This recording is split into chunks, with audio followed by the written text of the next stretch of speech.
in '92, December, and we had a group of people, 12 people, and walked over the Himalayas for 30 days.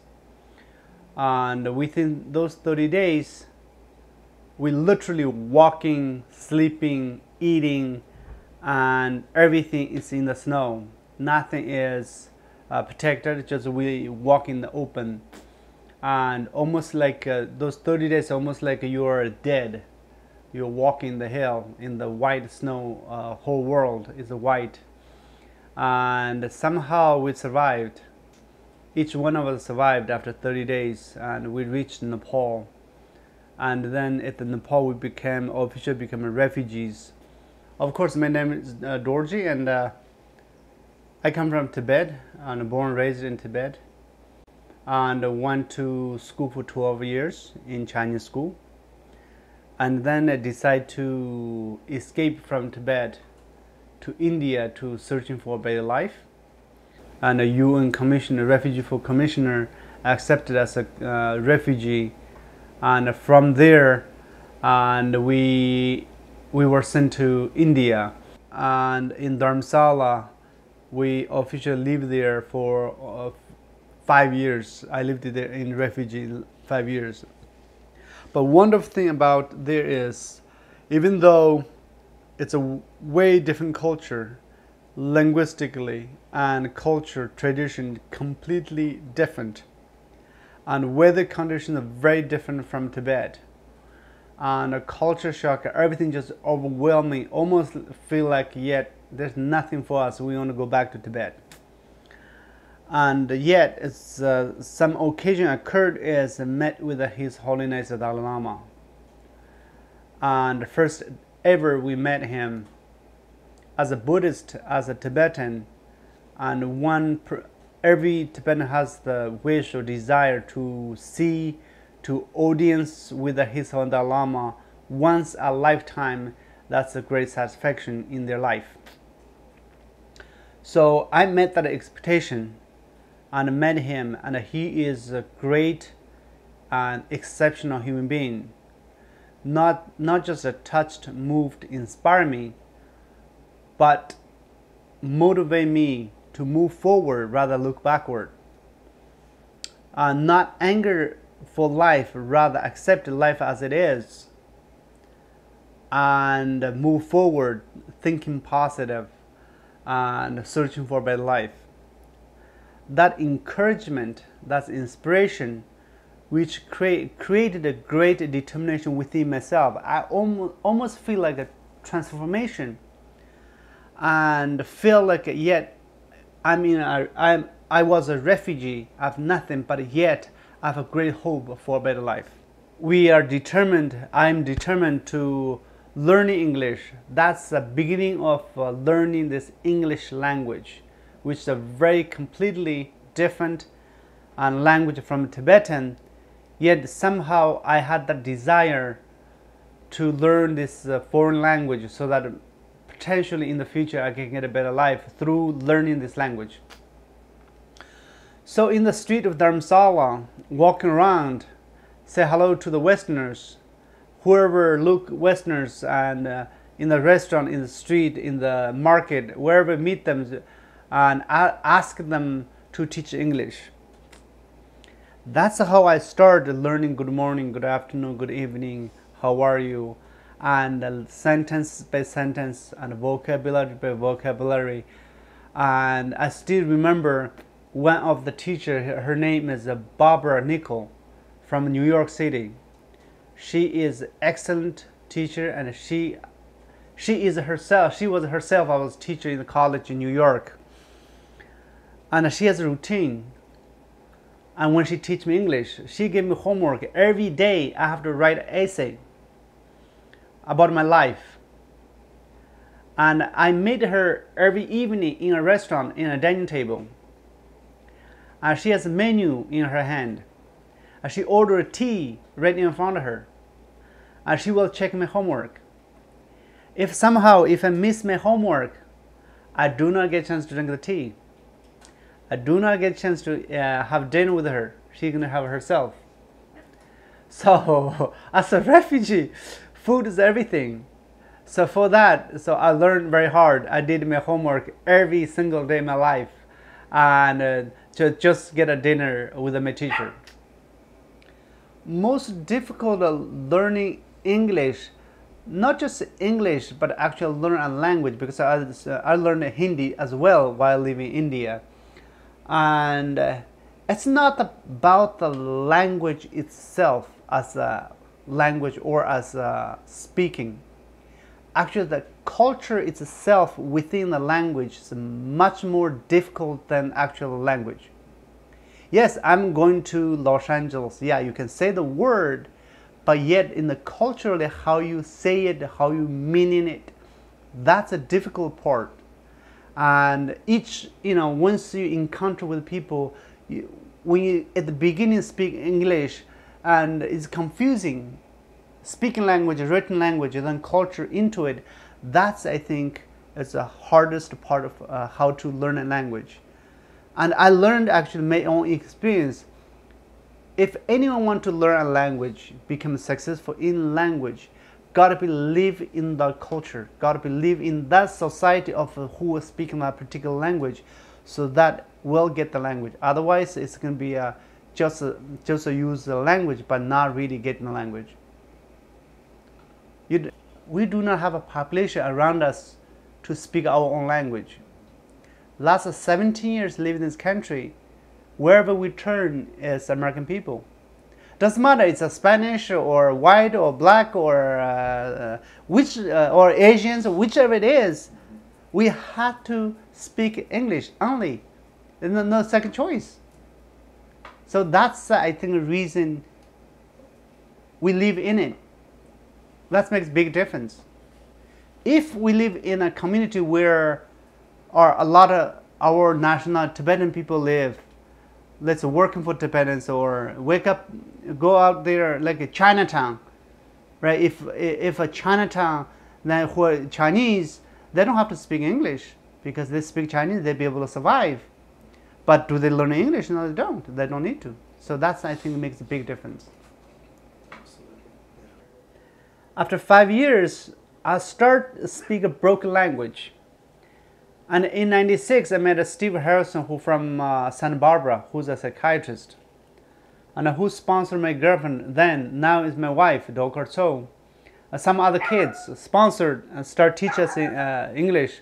Then in '97, they decided, Steve Harrison, Julie Lucas decided to bring both Dolkar Tso and myself over to the United States. Then we didn't know what's American, why we go to America. A refugee, wherever you go to the refugee, it's like a homeless, right? A homeless, wherever you go is homeless. No matter where you are, it's a homeless.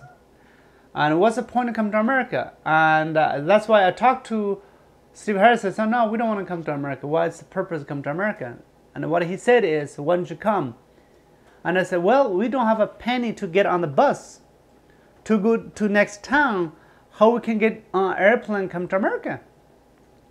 Then Stephen said, how about we pay everything, you just come. Then I and my wife and I, my wife, and now is a wife, then it's a girlfriend, decided to say, you know what, nothing to lose, let's go. In '97, we different times we come to the United States. I came to States in '97, December, and landed at LX. I had a bag of books, dictionary, translation, English, Tibetan, Chinese translation, empty pocket, nothing, empty, nothing, and straight come to Ojai, right here, place, and live with my sponsors for 6 months. That's how I started America, and I didn't know nothing about American. Just come to here. Luckily, sponsors sponsored and live in your house, eat their food, and sleeping on their bed. But slowly, and what happened is my sponsor decided to send me to Ventura College to learn English. And then they decided, if you want to learn English, why don't you take a course? I took a computer course.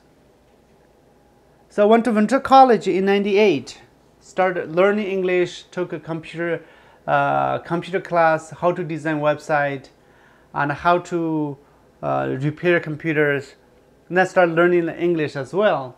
And I also got a job. Meanwhile, I got a job, part-time job at the Ojai Inn as a server at the poolside. As the strangest thing is, they hired me without any experience or without any knowledge of food and beverage at all. But the wonderful thing is, I found out that it was not just work and get paid. Actually, it's school to learn how to be in this culture. But the funny thing, what happened is 6 months later, I was promoted because whatever the reason is, and become a coordinator in room service. And a few years later, I became manager, running one of the departments of Ojai Spa, which is a 5-star resort. And I'm managing, telling people what to do. That's as I am as a refugee, as I'm an immigrant. I should follow people what to do, clean people's houses, toilet, or clean their yards.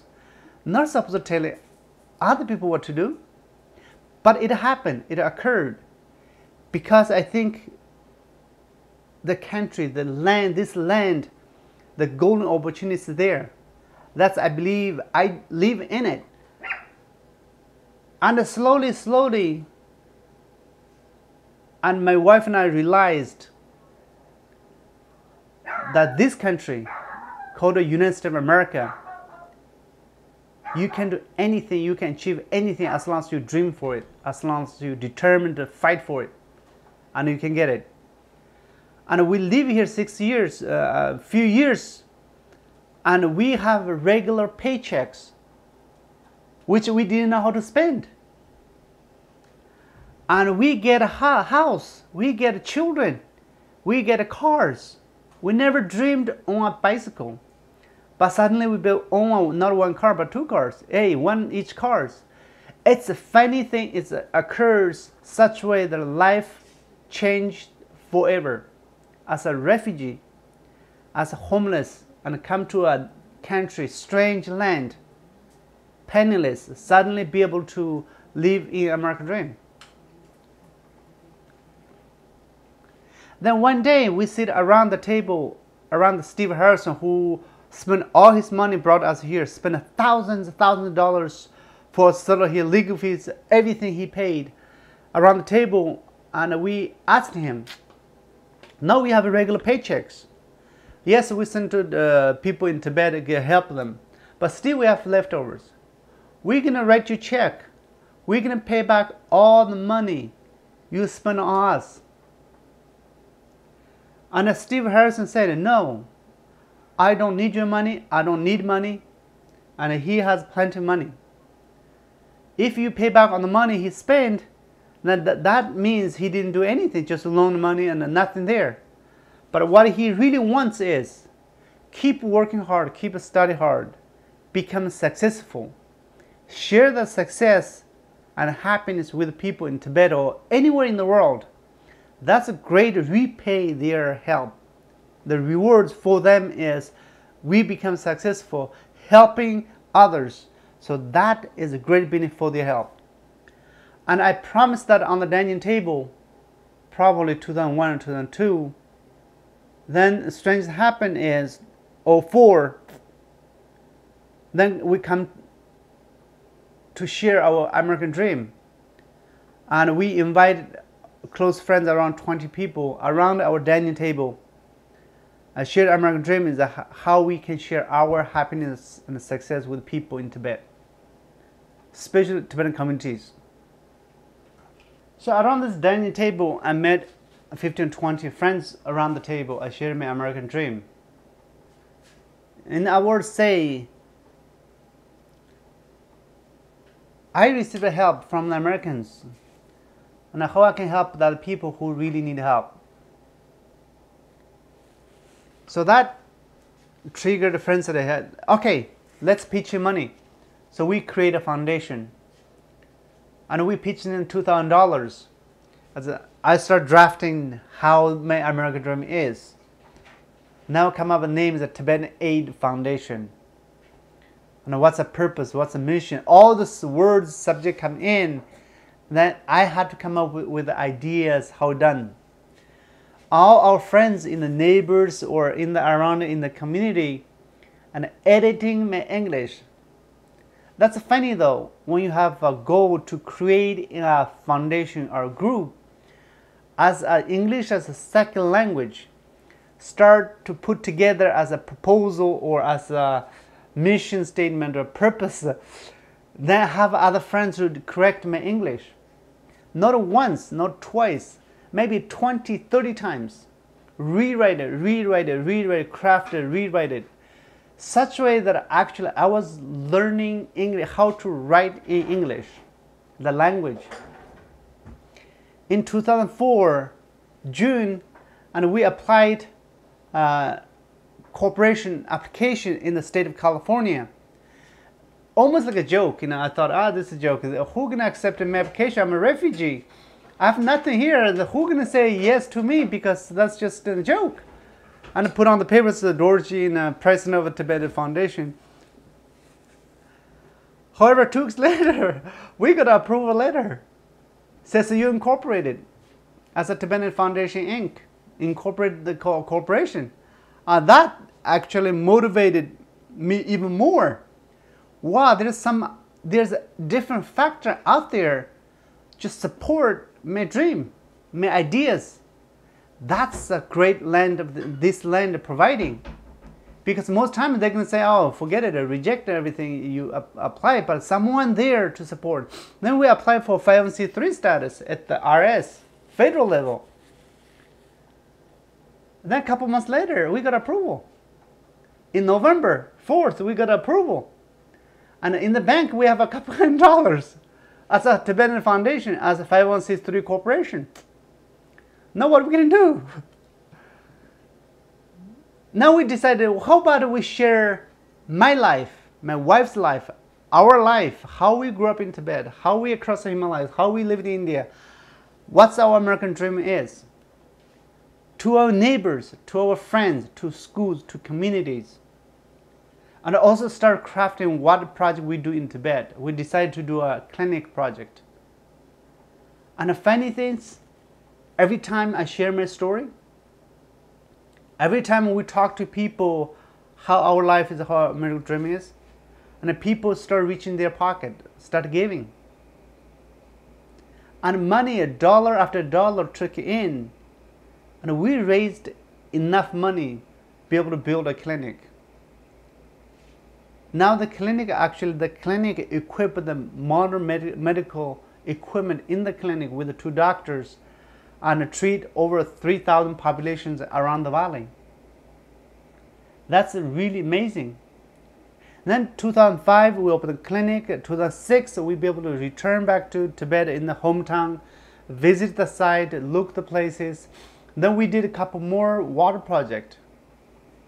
It's because the reason I'm doing that is those villages that live in the mountains, and one of the family members, I was responsible for fetching water, walking miles and miles, fetching water daily basis. And especially in winter time, everything freezes. They got to dig the ice, break the ice down to get reach the water and fetching water. So we decided to bring the mountain spring water into each clay house compound, so that they have a water every day, 24 hours, so anytime, doesn't have to fetch anytime. And we complete few projects, and the strange thing is, one of the village mother and reached me and told me that she came there not thank me for the water project after completion of the water project. And I was kind of surprised. So everybody here thanked me for the water project. Now you come here not thank me for the water project, so why even reason talk to me? She said, because I thank you, because now my girl is going to school. And I was like, is there anything to do with the water project? She said, of course, because she was the one responsible for fetching water every day. No water come to the house, now she's free. That's ripple effect of one small project, and it profoundly transforms the whole community. And that's, I think, I'm very much impressed. And I always pinch myself sometimes, say if it's real, it's true. because I'm supposed to survive myself. Not just I survived doing great in America, but be able to reach out and share my life with those people. That's, I think, is incredible. So that's how the Tibetan Aid Foundation come about, and still stay alive. It's 8 years now. And we sponsor children, and especially children who are from a rural part of Tibet. In the villages, they are very passionate for education, but lack of financial support, that we sponsor them. We so far we sponsor 6 kids who graduate from college, and we continue sponsoring 3 or 4 kids, and now we have a sufficient fund to sponsor another 3 or 4 kids. More kids going to go to the colleges. So those kind of projects comes in, I think it's really fulfilled. It's not like winning a billion-dollar lottery, but yet I feel like winning billion-dollar lottery, because the reward for helping people is more than what you get physically or emotionally. That's, I think it enriched my life and created a great satisfaction and within myself forever. And I know so many people appreciate that. I always tell my American friends here, said, main dream is achieved so much in life, short period of time, as an immigrant, as a non-speaking English as a second language. But this part is part of their life as well, because they're American citizens. They're truly the giving people on this planet. America is a giving nation. Because of America, so many places being helped, and that's I feel myself, and why I get help from Americans brought America become successful. Now through me, and still American people be able to help so many people out there. That's, I think, is I feel very grateful and very honored to be living in this country. And 2008, both my wife and I become citizens of this country. So we are an American citizens, and we are proudly to be American citizens, because this is a place that we build our life. Actually, we start our life, and this is a place that we're going to continue our life and continue to help others. And whenever there's a calling for help, and I definitely be there for that. And if anything I can do, I will not even hesitate to give him a helping hand.